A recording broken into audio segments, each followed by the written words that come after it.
And then right now, the only problem with the CRZ is it's so clean. It was at this moment that he knew. He f***ed up. Can you imagine that you're getting the story ready to do the rest vlogging for the future vlog? And then you gotta go this way, you're like, whoa, look at that sick car. And then that sick car is broken. But alright, so now we're gonna rice vlog it up real quick. You know, I have no idea where we even ended that night. I was beat, was exhausted, and I can't believe I was getting my ass kicked by this car. But one of the problems I had, so you have a bolt that goes here. So we're in the back of the transmission, so the engine's like right here. Now, this isn't the correct bolt, but you have a bolt right here that I couldn't break loose.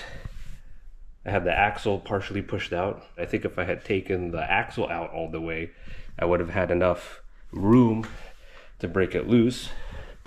Let me do a visual.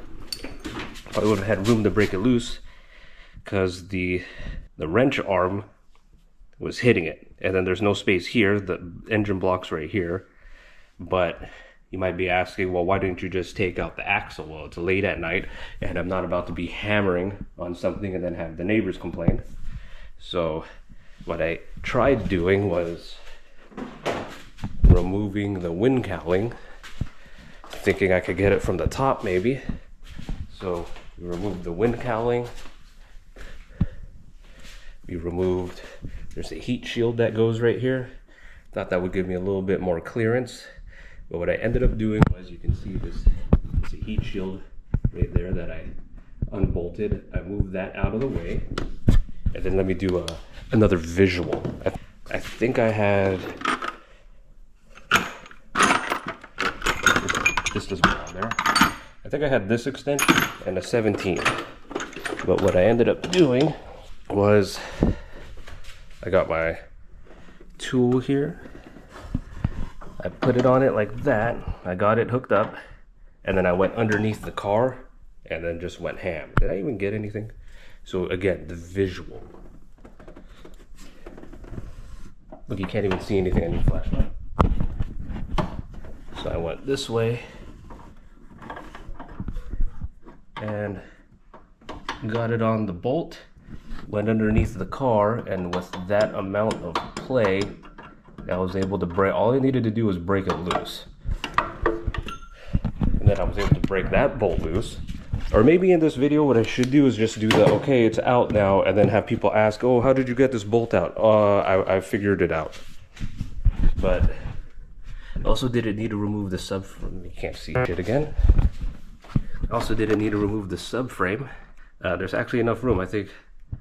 Well, it was late. I just, all I can remember for pulling it out was you break it loose, you get the transmission out of the engine, and then it kind of just fell in place. The back part of the transmission was kind of being held up right there, but then you kind of just move it forward a little bit.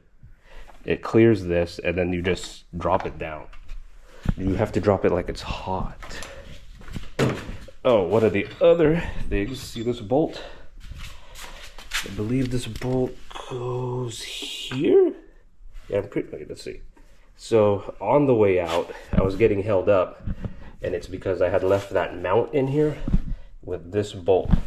And the back part of this, pay no mind to the dogs. And this back part right here was getting caught up on the motor. After fighting it for a good like 10 minutes, I was like, what the heck's going on? This part, so you have the engine and it was just hitting this. And that was not allowing us to pull the transmission out all the way. Before noticing that, I took this bolt out, which, where did I put that bolt? Oh, it's this one. That, I should probably put that bolt back. But that bolt, I thought maybe if I could move this, maybe that, oh, that's what's hitting us. No, it was that bolt in the back. And then, yeah, transmission came out. So recap, pain in the ass to get out. Remove the wind cowling, remove that heat shield. Is the wind cowling necessary? Probably made it a lot easier. But okay, wind cowling out. That heat shield in the back of the motor removed. Put wrench on it. Go underneath the car. break it loose, and then take out this bracket. Actually, I think the whole bracket is all aboard. Right here. Remove this bracket. So, yeah, follow the bill. Alright, in the Respect Garage, rebuilt transmission is back. Picked it up on Monday, and it is not in the car yet because I'm still waiting on some parts that I thought were going to show up last week. Hopefully they show up next week and we can have this back in the car. And then hopefully soon we can continue to tear up the streets. Alright, well, while we wait for the parts, I decided to put this new bracket on here because this one broke. And, well, it looks like this lasted about 5 years until it decided to break. You can see the two pieces here that broke. So I bought this, which is actually supposed to be for furniture. I get it, it's like this. But, I mean, if this jank lasted 5 years, I think this shouldn't even be a problem. Put some Loctite, put some of the, I don't know the technical term, but the nuts that have that bite into the metal, and I think this should hold. All right, hopefully the other parts show up so we can get that back in the car. All right, we're back. Respect Garage is after work. See if we can get that guy in.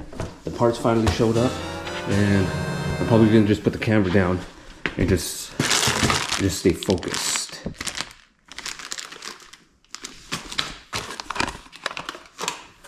And then here's the spring that I lost.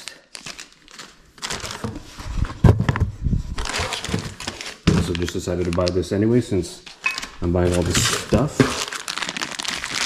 And a boot. All right.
Mic check. Mic check 1 2.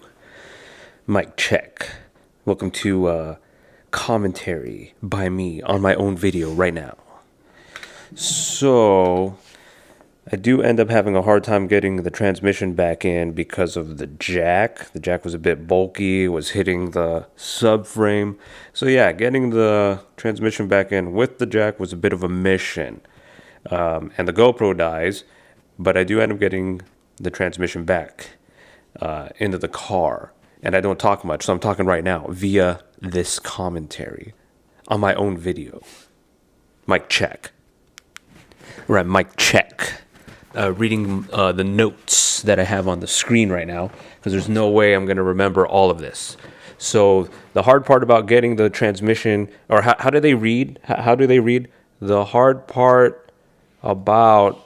Anyways, the hard part about getting the transmission in was having to adjust the height of the jack stands after getting the transmission back in the engine bay area. So I needed to adjust the jack stands again, and then I got my wife to help me, and we released a strap on the transmission jack, which I kind of didn't want to do that, but we removed the strap, and from the top of the engine, I lifted the transmission onto the subframe. And then from there, we were able to get the transmission bolted to the engine. Peace.